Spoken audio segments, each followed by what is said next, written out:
director of Stuck in the Semis. Hi, my name is Alexis Gillespie, and I am the assistant director for Stuck in the Semis. Okay. Like photography. I'm a pretty good photographer. Yeah, I see your post on Facebook. I liked the one with the girl with the braids. Yeah, the shots come out great. I'm pretty good at it.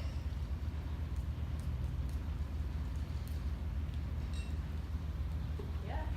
But I'm not like National Geographic wildlife photographer good. Stuck in the Semis is about a girl named Lauren who is good at a lot of things but wants to be exceptional, and Joe who helps walk her through her problems. I'm a fine softball player. What position do you play? Third base.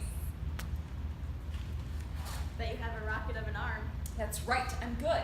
But I'm not like professional softball league good. Are there professional softball leagues? That's not what matters, Joe. If there were, I wouldn't be in here. Some challenges we had with this show was trying to create a bar out of just black blocks, and then also getting our actors to use the space, because two actors sitting at a bar don't really move much. So, some of the misconceptions about being a director is that people just think that you like stand around and just like tell people what to do, but it's a lot more of like working with your actors instead of just like telling them what to do. And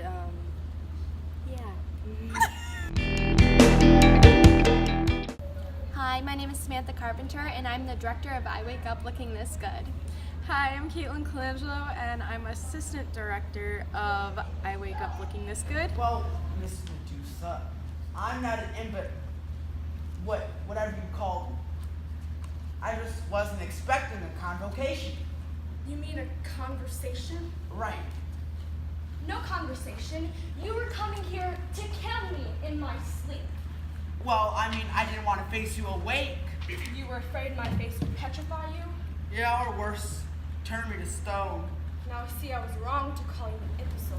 I Wake Up Looking This Good is about Perseus and Medusa. Perseus comes to kill Medusa, and Medusa doesn't really want it to happen. So we're basically finding out who the hero is in this kind of situation. Look, I don't want to look. okay, listen. We should discuss this, have a convocation. That sounds dangerous. No, let's make a deal. You put down your blade and I'll cover my face with a mask. Try not to say, Right, no, A challenge for me as a director was really where I should put them, where they should, go, in order to tell the story really well. I guess like a misconception or like something I didn't know about directing was like how much involvement like came with being a director, because I guess I just assumed that directors just solely worked with the actors and didn't like partake in any of the other bringing a show together.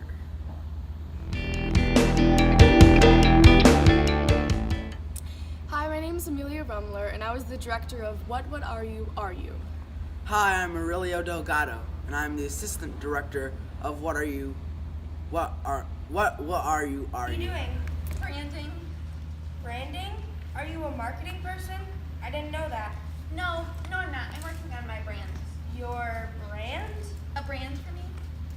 Why do you need a brand? I'm starting my own consulting business. I'm going to be a life coach.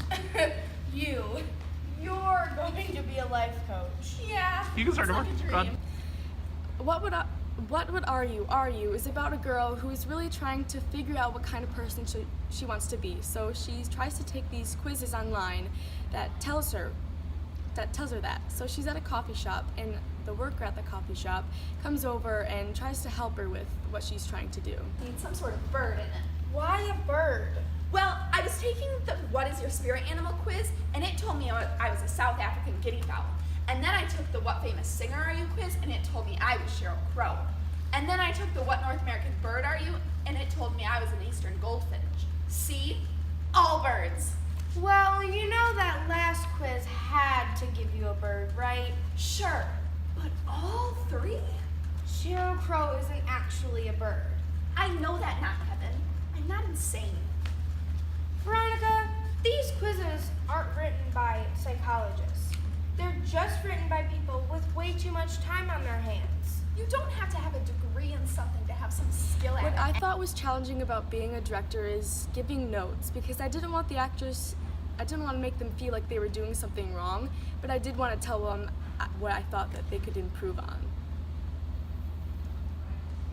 One of the things I've learned co-directing on this play was that working with people isn't as difficult as I thought. It might have just been my theater teacher, but that's my thoughts on it. Hi, I'm Mary Colith, and I'm the director of The Great Plains. Hi, I'm Sean Call, and I'm the assistant director of The Great Plains. Let's suppose you're right.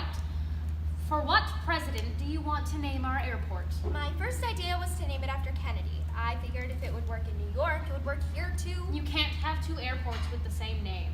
How did you know that? Did you read my cease and desist letter from the FAA?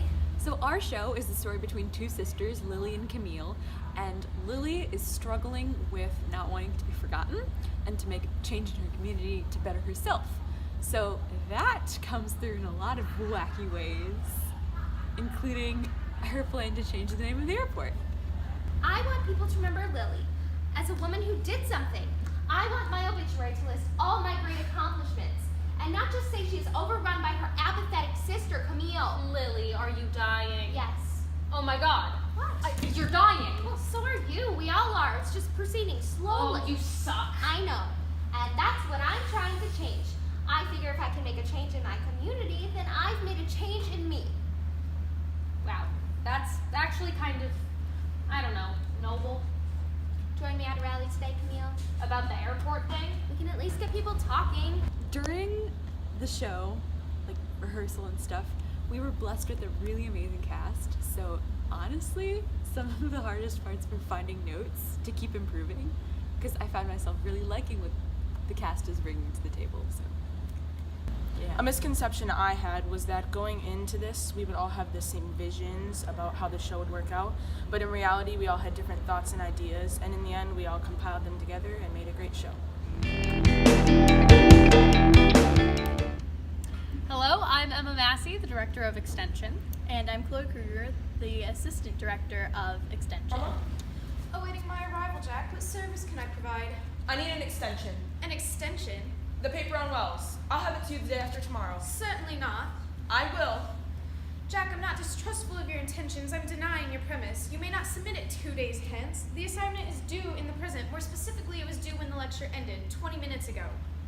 But I will accept it now. But I need an extension. I understand. So I'll get it to you in 2 days. Whether you submit it or whether you deliver it in the suggested time frame or never submit it at all, the resulting assessment will be unchanged. A 0. You won't look at it? I won't read it. I'll have it ready. So Extension follows our main character Jack throughout his life, in which he's constantly asking for an extension on his work. So it starts out at his college professor's office and he's asking for an extension on his paper, but he can't get that extension. Then he's at the law firm that he works at, and he's asking for an extension on his work, and he can't get that. And then later he's in the doctor's office, and this is where the show ends, when he's asking for an extension on a wellness plan when he's told that he has 6 months to live, and obviously he can't get an extension on that because there's not really an extension on life. I don't have anything? I'll get it to you in 2 days. It does me no good in 2 days. Now I'm gonna have to do it myself. You won't look at it? I won't have time. In 2 days, I have to already know the precedents. I'll have it ready tomorrow. Tomorrow's still no good. So you won't give me any extension. I can't give you an extension. That's not how this world works. That's not fair. I agree. What? Oh, you're saying it's unfair to you. I misunderstood. I have a lot going on in my life. Including in large measure this job. But things came up. And now because of your irresponsibility, a new task has come up for me. This will be reflected in your review. This is wrong. I hope you're talking about yourself. No, you refusing it is wrong. I'll see the partners about this. Really? Some challenges of being a director that I've faced is having to know the entire show. I guess the idea of the entire thing, not only just what a specific character is doing, like in acting, but what's happening with the set and the lights and the sound and all that other stuff.